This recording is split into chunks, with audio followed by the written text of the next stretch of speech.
I posted a video about 2 months ago, and it was just me sitting on my phone and playing with this guy that I met in Guitar Center.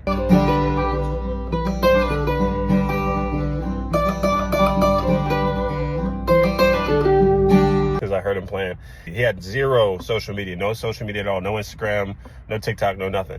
And it went around so much that his brother-in-law, his son, and I think a couple other of his family members showed him the video. He made an Instagram. He had no profile picture, no nothing, to DM me and said that he liked playing with me and want to, like, I don't know, meet up again and play together. And I'm like, oh yeah, man, that would be awesome. I hit him up the other day, I asked if he was free this weekend and see if he wanted to play or something. And he said, yeah. He said he's down. He said, meet me at Guitar Center.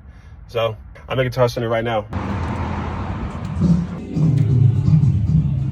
Hey, what's up? How are you? I'm good. You say you had some other songs that you were messing with? Yeah, I've been playing around with a few riffs and stuff like that, so yeah.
That was good. That I was kind of messed up at the really- beginning